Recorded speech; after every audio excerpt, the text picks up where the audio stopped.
E aí, gente, tudo bem? Estamos chegando para mais um podcast em frente, desta vez em frente com a palavra, mais uma empreitada teológica e bíblica para você, nosso amigo que nos acompanha aqui no podcast em frente. Que prazer tê-lo mais uma vez aqui conosco para aprendermos um pouco mais sobre a palavra de Deus ou como divulgá-la, tá bom? Um abraço especial para você, olha, dá uma curtida aí, comenta, compartilha esse conteúdo que eu tenho certeza que vai abençoar muita gente, tá bom? Hoje nós vamos falar sobre algo muito especial, né? A gente, nesse mês que passou, a gente veio falando com alguns missionários, falamos um pouco sobre missões no podcast, e hoje eu quero compartilhar com você como eu preparo as minhas pregações, né? Eu quero deixar claro já de imediato que é o meu jeito, né? É o meu modo de preparar as pregações. É claro que tem algum embasamento, algum conhecimento teológico, mas é o jeito que eu encontrei, né, no decorrer dos anos aí que eu vim estudando, tanto na Jocum como no seminário teológico, né, tendo várias aulas de homilética, hermenêutica, exegese. Então eu acabei desenvolvendo um jeito aí, o qual eu tenho elaborado as minhas mensagens, elaborado os meus sermões, e eu quero compartilhar com você, tenho certeza que vai te abençoar.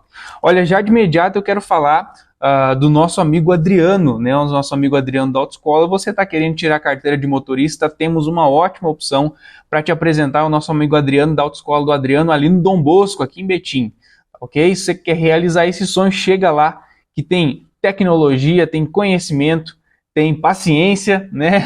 Tem tudo aí para poder te ajudar nesse sonho de realizar a carteira de motorista. Bom, vamos lá? Nós vamos colocar aqui na tela, eu fiz um esqueminha aqui com algumas informações para a gente estar, então, entendendo e aprendendo um pouco sobre como elaborar um sermão. E nós vamos entender um pouco sobre os tipos de sermões também. Então, gente, nós temos, então, aqui um esqueminha que eu fiz, né, para a gente estar entendendo melhor como que eu elaboro, né, as minhas pregações, e eu espero contribuir, né, com você, pregador que está começando agora, a fazer com que você tenha aí um melhor desempenho na hora de elaborar os seus sermões, tá ok?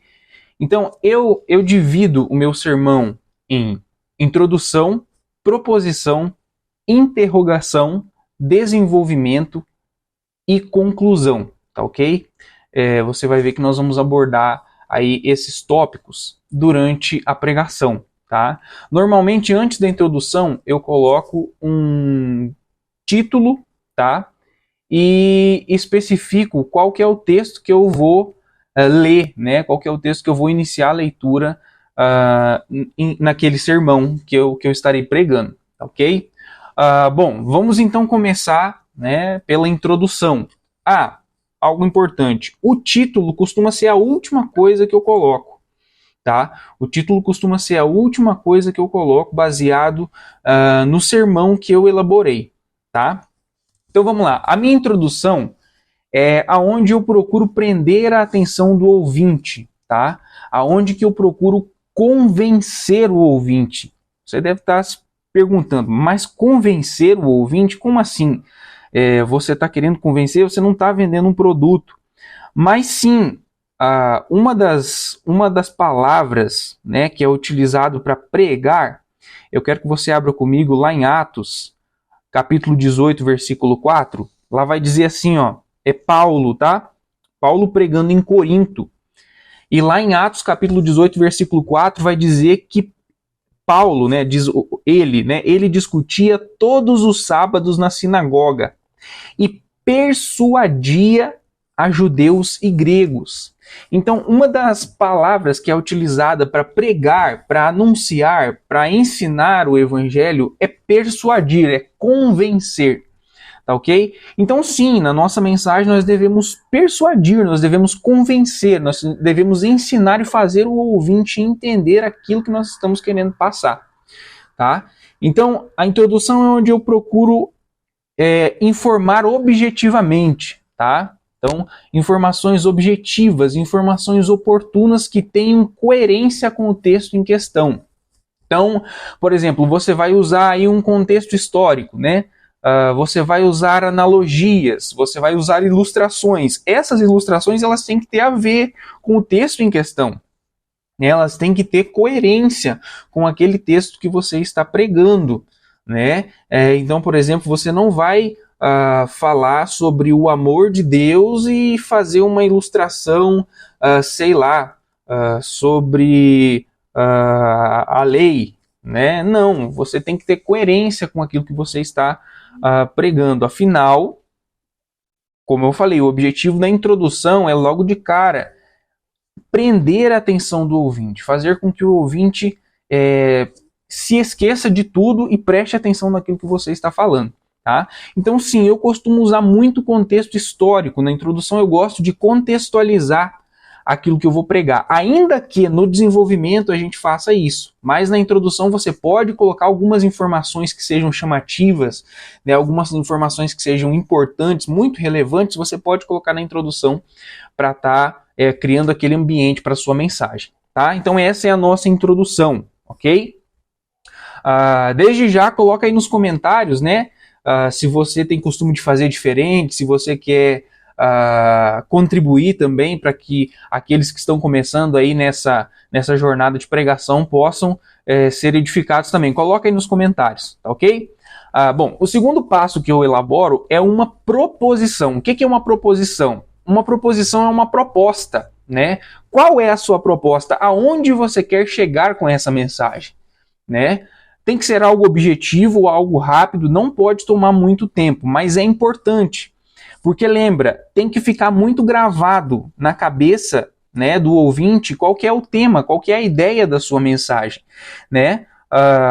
O outro passo, a interrogação, ela também ajuda muito nisso, né, de ficar gravado, de ficar bem cravado, né, na mente, bem pregado, né, na mente do ouvinte, aquilo que você está querendo transmitir. Então, o que é uma interrogação? Interrogação são perguntas, né? Vou citar um exemplo aqui. Você está falando sobre relacionamento com Deus. Então, você pode colocar a seguinte pergunta: quanto tempo do seu dia você dedica a relacionar-se com a palavra de Deus? Percebe? Você está fazendo uma pergunta que tem tudo a ver com o seu tema. E utilizando esse recurso, por mais que o ouvinte talvez não lembre de algumas informações, né? Por mais que o ouvinte talvez não lembre de algumas informações que você falou durante o texto, mas o tema, o mais importante do sermão, o coração do sermão vai ficar gravado no coração dele, que é como manter um relacionamento com Deus. Ou então, poxa, eu tenho dedicado pouco tempo no meu relacionamento com Deus, eu posso dedicar mais. Isso ficou na mente dele, percebe? Isso ficou bem cravado na memória dele, tá? Depois de uma interrogação, a gente vai para o desenvolvimento, que é o corpo do sermão, né? Diria eu, a principal parte. Tudo isso, introdução, proposição e interrogação, fazem parte do início do sermão. Você vai estar criando o ambiente, você vai estar cravando na memória do ouvinte aquilo que você quer transmitir, o coração, o cerne da sua mensagem. Tá ok? Bom, no desenvolvimento, primeiro passo, eu queria tratar com vocês a respeito dos 3 tipos, ou dos 3 principais tipos de sermões, tá? Tipos de pregação. Então você tem a temática, a textual e a expositiva. Tá? Vou falar um pouquinho sobre esses 3 tipos de pregações. Tá? Olha só, a pregação temática. Tá? Na pregação temática, você escolhe um tema e a partir desse tema você procura textos bíblicos que vão embasar os seus argumentos. Tá? Então, por exemplo, a gente pode falar sobre João capítulo 15, versículo 1 e colocar como tema permanecendo na videira. Tá? A partir disso, você vai procurar textos, ilustrações, você vai procurar situações que possam embasar a sua mensagem, né? Criar argumentos para a sua mensagem a partir deste tema, permanecendo na videira, tá ok? Essa é a pregação temática, de uma maneira, é claro, muito simplória, até porque eu vou focar um pouquinho mais na pregação expositiva, tá? Que é a pregação que eu gosto de, o estilo de pregação. Alguns dizem que é um estilo de vida, né? Mas, enfim, é o estilo de pregação que eu gosto de utilizar, né? Confesso aos irmãos que estão ouvindo que não sou um exímio pregador expositivo, mas tenho me dedicado a melhorar, né? Tenho melhorado cada vez mais a respeito desse estilo de pregação. Bom, então nós vimos a pregação temática. O que tem que ficar gravado na sua cabeça, que é uma mensagem que você escolhe um tema e a partir desse tema você procura versículos, né? Você procura textos para falar sobre ele. Por exemplo, o amor de Deus. Você pode, né, ir lá nas epístolas de João, que falam muito sobre amor. Você pode ir em João 3,16, que é o versículo mais utilizado, né? Porque Deus amou o mundo de tal maneira que entregou o seu Filho unigênito para todo aquele que nele crê não pereça, mas tenha vida eterna. Pronto, você está falando sobre amor. Tá? Outra coisa, eu quero deixar bem claro aqui que eu não estou fazendo um juízo de valores no sentido de, eu prego temático, então eu sou pior ou eu sou melhor. Não é isso, tá? Não é isso. Eu estou apenas falando qual que é o meu estilo de pregação. Então, fique tranquilo, você que prega temático, você não é uma pessoa ruim, ou você não é um pregador pior por causa disso. Ok? Mas olha só, a pregação textual. Nesse estilo de pregação, você escolhe 1 ou 2 versículos para pregar, tá? Então, pregação textual, você vai escolher 1 ou 2 versículos para pregar. Então, assim, tudo gira em torno desses versículos, tá? Tudo gira em torno deles. O texto é dividido e pode utilizar-se de outros textos das Sagradas Escrituras para sustentar esse texto. Mas toda a ideia deve brotar desses versículos. Quer ver? Um exemplo. João, capítulo 15, versículos 1 e 2. Aqui, João, capítulo 15, versículos 1 e 2. Abra comigo lá. Quer ver? Nós vamos ler ele. João, capítulo 15, versículos 1 e 2 vai dizer assim: Eu sou a videira verdadeira e o meu pai é o viticultor, ou o agricultor, né? Toda vara que, estando em mim, não dá fruto, ele corta. E toda vara que dá fruto, ele a limpa, para que dê mais fruto. Então, como nós poderíamos dividir essa pregação textual? Né? Jesus é a fonte que nos alimenta, ok? Por quê? Porque lá no versículo 1 está dizendo: Eu sou a videira verdadeira e meu pai é o agricultor. Todo ramo que estando em mim. Então, Jesus é a fonte que nos alimenta. Tá? Outro ponto: quem não está ligado na fonte é lançado fora. E um terceiro ponto: quem está ligado na fonte é alimentado e dá frutos. Então, percebe que a partir desse texto eu subdividi ele.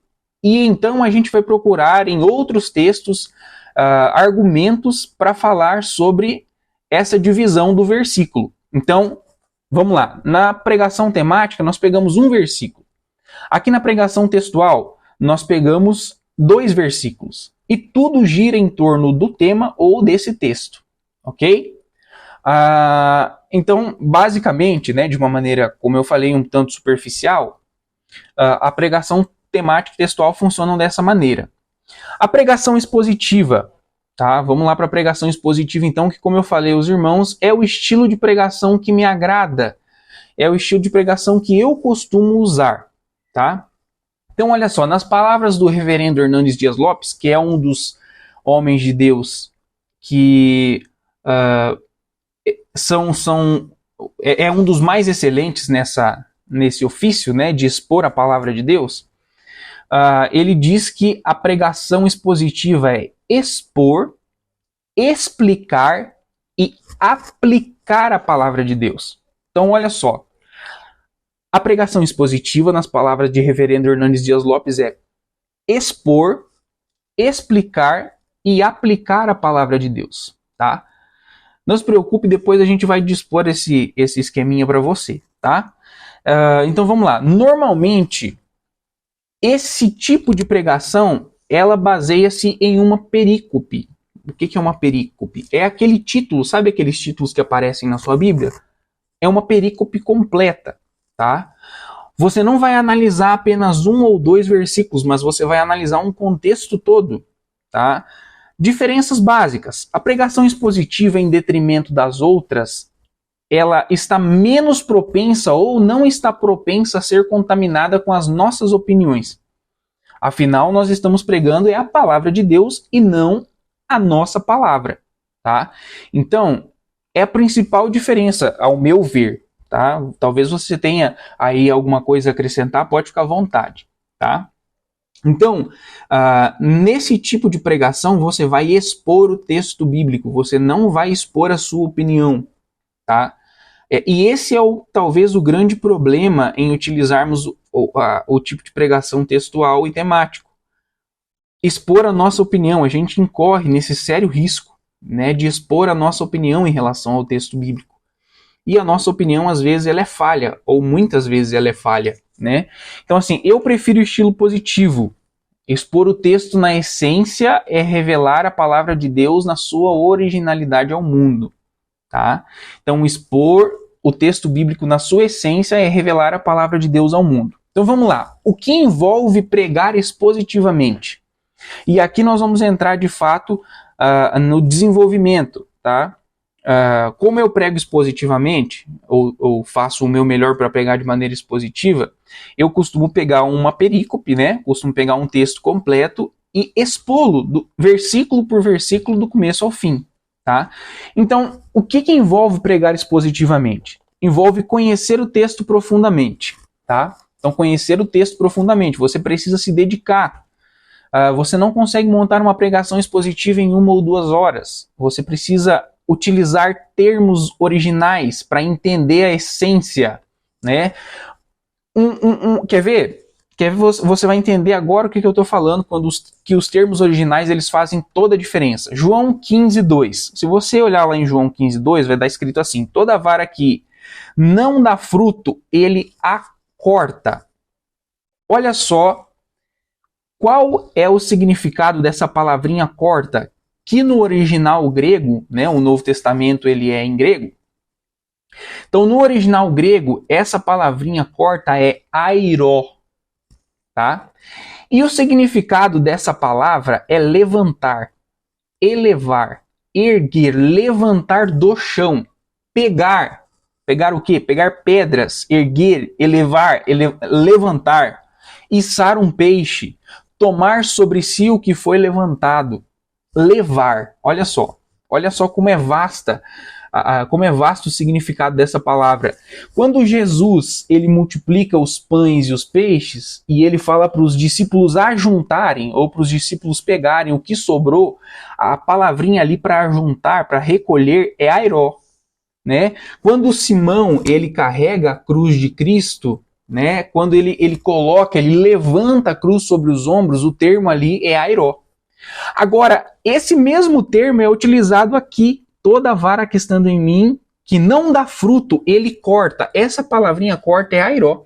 Então, quando a gente olha para o termo original, olha como nós temos um significado bem mais profundo e o entendimento do texto bem mais profundo. Então, isso mostra que Jesus, a videira verdadeira, e Deus, o agricultor, quando ele encontra alguém que não está dando fruto, a primeira atitude dele não é cortar e jogar para ser queimado, como o texto fala um pouco mais para baixo, tá? Como o texto vai falar lá a partir do versículo 6, lá no versículo 6 ela vai falar que quem não permanece nele é lançado fora, como vara, né? E seca, e tais varas são recolhidas, lançadas e no fogo são queimadas. Mas aqui no versículo 2, a primeira atitude do agricultor, então, não é cortar e jogar fora. A primeira atitude do agricultor é levantar. A primeira atitude do agricultor é erguer. É tirar do chão. Porque se você pensar na figura da videira, olha o contexto. Percebe? Nós estamos analisando o texto a partir do contexto. Então, a figura do agricultor aqui, ela ajunta aquela vara da parreira de uva, aquele ramo da parreira de uva que está no chão. Você já percebeu que a parreira de uva ela não fica no chão, a videira ela não fica no chão, ela fica suspensa, porque se ela fica no chão, ela toma ali o barro, a poeira e ela morre. Então a primeira atitude do agricultor é levantar. Para quê? Para que você dê frutos. Percebe? Aqui nós estamos falando de uma pregação expositiva. Você está analisando o texto no contexto. Você está analisando o texto a partir de um termo original. Isso dá trabalho, né? Muita gente não gosta desse estilo por esse motivo, dá trabalho, né? E a partir desse modelo, nós vamos analisando versículo por versículo, né? Então isso é expor o texto, isso é trazer o significado original do texto, tá? Isso é desenvolver, é isso que a gente faz no desenvolvimento de uma pregação expositiva, ok? E aí, partindo para o final, nós temos a conclusão ou a aplicação. O que significa isso? Então, conclusão ou aplicação. Durante o desenvolvimento, é natural, tá, e necessário que nós façamos aplicação, porque senão vira aquela pregação que é só informação, e não é o objetivo da pregação. Percebe que enquanto eu falava a respeito do versículo 2 aqui, do termo airó, eu trouxe aplicações, né? Eu falei que Deus, ele ajunta, né, aqueles que estão caídos, né? Que Deus logo de cara não corta aquelas pessoas que estão fracas na fé, aquelas pessoas que não estão dando fruto, né? Não é a primeira atitude do agricultor. Então nós temos uma aplicação para as nossas vidas, tá? Então durante o desenvolvimento da pregação é natural e é necessário que nós façamos aplicação, mas essa parte final aqui é o momento em que nós dedicamos especialmente para isso. Então vamos lá, o que é uma aplicação? O que seria uma conclusão? Uma aplicação, uma conclusão é o momento da prática, tá? É o momento em que nós mostramos ao ouvinte como nós devemos viver aquilo que nós pregamos, né? Afinal, Tiago vai dizer que a gente não deve apenas ouvir a palavra de Deus, nós não devemos ser apenas ouvintes, mas praticantes, né? Então é a prática que traz o aperfeiçoamento do cristão. Então, nesse momento, nós vamos trazer aplicações. Nesse momento, nós vamos mostrar ao ouvinte como se deve viver aquilo que nós pregamos. Tá ok? E aí, a sua pregação ela fica completa. Como diz Hernandes Dias Lopes, você expôs o texto, você explicou o texto, né? Qual que é o texto? O texto da videira verdadeira. Você expôs, você leu, você falou sobre ele. Você explicou o texto, você usou termos originais, você usou o contexto histórico, né? Por exemplo, aqui nesse texto da videira verdadeira, nós podemos buscar na palavra de Deus por que Jesus está falando que ele é a videira verdadeira. Se ele está dizendo que é a videira verdadeira, é porque existe uma videira falsa ou ultrapassada, né? E se nós olharmos para o Antigo Testamento e para alguns textos, nós vamos ver que Israel era a videira verdadeira. Aliás, a videira verdadeira não, que Israel é reconhecida na figura da videira, né? Deus escolheu Israel para ser a fonte de vida, afinal esse é o significado de videira, né? Fonte de vida para as nações. Percebe? Nós analisamos um contexto, tá? Inclusive tem uma pregação minha aí para trás, se você procurar nos nossos vídeos do podcast, tem uma pregação sobre João 15, você vai poder entender um pouquinho do que eu estou falando, porque ela está exatamente nesses padrões, tá? Que eu estou explicando para você. Então você explicou o texto e agora você está aplicando o texto, né? Nós devemos permanecer em Deus, nós devemos estar firme em Deus. Se nós olharmos atentamente, esse termo permanecer, ele vai aparecer várias vezes. A partir do capítulo 4, se eu não estou enganado, nós temos a repetição de 11 vezes. Né? Olha, só no versículo 4 tem 3 vezes, ó, permanecer em mim, um pouquinho mais para baixo, permanecer na videira e permanecerdes em mim. Aí você vai lá pro versículo 6, quem não permanece em mim, você vai pro versículo 7, se vós permanecerdes em mim, né? Você vai lá pro versículo 8, permanecei no meu amor, vai lá pro versículo 10, permanecereis no meu amor, olha só, no final do versículo 10, e permaneço no seu amor. Percebe? Então essa palavra ela se repete durante essa perícope toda. Percebe? Nós não estamos analisando um versículo, nós estamos analisando um texto no contexto. Tá? Então, você pode trazer aplicações a respeito de como permanecer no amor de Deus, de como permanecer no Senhor. E esse permanecer em Deus é que vai fazer com que nós geremos frutos de verdade. Percebe que eu estou trazendo aplicações todas embasadas no texto bíblico e não da minha cabeça, e não da minha própria vontade, do meu próprio entendimento, né? Eu estou trazendo aplicações que estão totalmente embasadas no texto bíblico e não naquilo que eu penso. Tá ok? Quer ver? Exemplificando lá uma introdução, por exemplo, quando eu preguei esse texto eu falei a respeito de internet, né? Nós vivemos aí no tempo da tecnologia. Eu falei, o que é uma internet boa? Né? Uma pergunta que eu fiz, o que é uma internet boa? É uma internet que não cai, é uma internet que permanece. Percebe? Foi uma analogia, né? Foi uma ilustração simples, mas que tem tudo a ver com o texto que nós estamos pregando. Tá ok? Bom, eu espero ter ajudado você, né? Ter mostrado um pouquinho aí de como eu preparo os meus sermões e ter contribuído com a sua vida, né, para que você possa aí ter mais uma ferramenta de como moldar aí o seu estilo de pregar. Você não precisa ter o meu estilo de pregar, você pode ter o seu estilo próprio de pregação, né, usando informações que você vai receber nesse vídeo, que você vai procurar aí em outros vídeos na internet, que você vai estudar aí no seminário da sua igreja, que você vai fazer na faculdade teológica. Você vai ouvir muita gente boa como eu ouvi. Eu ouvi muita gente boa a respeito disso, e ao passar dos tempos eu fui elaborando aí o meu estilo de pregação. Hoje eu prego somente dessa maneira. Em qualquer texto bíblico eu uso esses padrões: introdução, proposição, interrogação, desenvolvimento e conclusão. São as divisões do meu sermão. É assim que eu costumo pregar. Tá ok? Bom, gente, eu espero ter ajudado você aí, né, com o meu estilo de pregar, né, com a maneira como eu tenho elaborado os meus sermões. Estão ouvindo muita gente boa, né, nos seminários que eu fiz, nos cursos que eu fiz, né. Hoje em dia nós temos a facilidade aí da internet que nos ajuda a preparar aí um conteúdo de qualidade para poder abençoar a vida das pessoas. Você não precisa pregar igual eu, né? Você pode aí pegar algumas partes daquilo que eu falei aqui, né, de uma maneira simplória e incluir aí no seu estilo de pregar, tá ok? Antes da gente finalizar, eu preciso falar dos nossos amigos da Fixar Parafusos. Nós estamos ali na linha do trem do Alterosa, aqui em Betim, tá ok? Então, se você está precisando de parafusos, ferramentas, máquinas elétricas, toda a linha de fixação para telhas, você pode chegar ali na Fixar Parafusos que você será bem atendido com toda certeza, tá ok? Preciso falar também dos nossos amigos da Brigada Betim, né? A Brigada Betim, nosso mais recente parceiro aqui do Em Frente, já está há mais de 10 anos aí no ramo da formação de bombeiro civil e socorrista. Né? Se você quer realizar esse sonho aí, quer ser um herói na vida real, procura o pessoal da Brigada Betim aí, que eu tenho certeza que você vai estar sendo muito bem preparado para o mercado de trabalho, tá ok?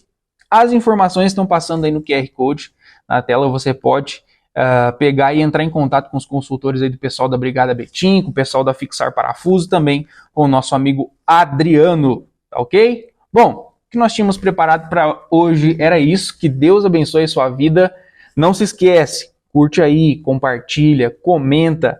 Eu tenho certeza que esse conteúdo vai abençoar muita gente. Sempre que você faz isso, o YouTube entende que esse conteúdo é relevante e espalha para mais pessoas, ok? Deus abençoe a sua vida e vamos em frente!